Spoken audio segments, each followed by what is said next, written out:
मिला है। Ruby Yadav BJP की नेता हमारे साथ जुड़ रही हैं और जब ये आप बोल रहे थे तो मुस्कुरा रही थी। रूबी जी, आप लोगों को पक्का यकीन है 400 पार का कि या कुछ नीचे आ रही हैं आप लोग? कि हमने कहा 2014 में 272, उससे ऊपर गए। हमने कहा 300, जब 2000 अगर हम 19 की बात करें तो 300 प्लस आए, और अब जब 400 पार कह रहे हैं तो जाहिर सी बात है कि जनता ने ये ठान लिया है कि जब भारत एक प्रगति की राह पर चल पड़ा है माननीय प्रधानमंत्री नरेंद्र मोदी जी के नेतृत्व में, तो क्यों ना भारत को एक विकसित राष्ट्र, आत्मनिर्भर राष्ट्र, जिसके अंदर सुख समृद्धि हो, सभी के लिए सबका विकास हो, सभी का साथ हो, सभी को साथ लेकर चलने की बात हो, तो ऐसे भारत के निर्माण में अपना योगदान क्यों ना करें। और जहां तक एक महिला हूं मैं, महिलाओं की अगर हम बात करें तो इस चुनाव में आप देखिए कि हर तरफ महिलाओं ने पुरुषों से ज्यादा वोट किए हैं। बंगाल की बात करें तो महिलाओं ने 84%, अब तक सर्वाधिक वोट महिलाओं ने 84% वोट किए हैं। तो महिला जो है वो मोदी जी के लिए घर से बाहर निकल के आ रही है, क्योंकि सबसे ज्यादा जो देश के अंदर अगर किसी का ध्यान रखा गया है तो वो महिलाओं का ध्यान रखा गया है, बेटियों का ध्यान रखा गया है। देश के अंदर हर वर्ग का ध्यान रखते हुए विकास किया गया है। तो जब महिलाओं की बात करें तो माता के गर्भ से जो एक बेटी का जीवन शुरू होता है, तो वहां से उसकी चिंता की है माननीय प्रधानमंत्री जी ने। प्रधानमंत्री जी के आने से पहले जो भी सरकारें थी, क्या कभी किसी ने सोचा कि हमें कि एक बच्ची खेतों में जाती है शौच के लिए, क्या उसको एक शौचालय की घर के अंदर जरूरत है? क्या कभी किसी ने सोचा कि माता की आंखें जो खराब हो रही हैं, चश्मे लग रहे हैं, आंखों में कोई ना कोई प्रॉब्लम आ रही है, लंग्स के अंदर जो धुआं जा रहा है, उज्ज्वला योजना दी, तो ऐसी तमाम योजनाएं देश भर के अंदर लागू की गई हैं, जिसके बलबूते पर हम चुनाव लड़ रहे हैं, क्योंकि हमने देश को विकसित करने का काम किया है। और हमारे पास जो है अगले 25 वर्षों का एजेंडा हम लेके चल रहे हैं, अगले 1000 वर्षों का जो भारत का विजन है उसको लेके चल रहे हैं। रूबी यादव बीजेपी की नेता है। आरोप बहुत लगाए गए हैं कांग्रेस की तरफ से भी, और यह भी कहा जा रहा है कि 400 पार का जो नारा है वो 400 पार का नहीं है, 400 हार का है। अब 7वें चरण में आप इसको कहां देख पा रही हैं? कई मुद्दे उठाए, एम फैक्टर पहले होता था एम वाई करके, लेकिन अब एम फैक्टर से कई सारे शब्द निकल कर आ रहे हैं इस चुनाव के दौरान, शब्दकोश भी उससे बढ़ रहे हैं।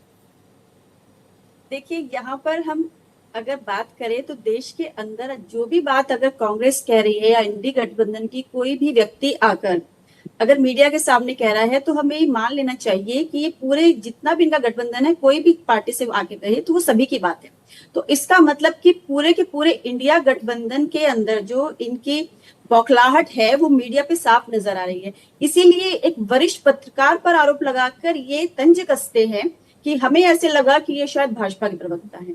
तो मुझे कहना नहीं चाहिए, मेरे बहुत सम्माननीय है अखिल भाई, मैं यही बस फिर आपको कहना चाहूंगी कि जिस तरह से आपकी बौखलाहट अब नजर आ रही है ना, इसी तरह से पाकिस्तान को अंत आते आते तक पता चल चुका है कि कहीं ना कहीं मोदी जी पूरी तरह से पूर्ण बहुमत के साथ फिर से आ रहे हैं और तीसरी बार सरकार बन रही है। तो उन्होंने पल्ला झाड़ते हुए पीओके से ये कह दिया कि पीओके तो विदेश का ही हिस्सा है, यानी कि भारत का हिस्सा है, हमारा अभिन्न अंग है। ये आपने भी अभी स्वीकार किया, क्योंकि भारत के नागरिक होने के नाते हम सभी ये बात स्वीकारते हैं। और जहां तक बात है पाकिस्तान की बौखलाहट की और पाकिस्तान की बीच बीच में ये कहने की हमने चूड़ियां नहीं पहनी, तो 1998 पर चलती हूँ। आपको याद होगा हमने जब 5 न्यूक्लियर टेस्ट किए उस समय पंजाब के लोग अवेयर लोग। जी रूबी जी, अपनी बात पूरी कीजिए।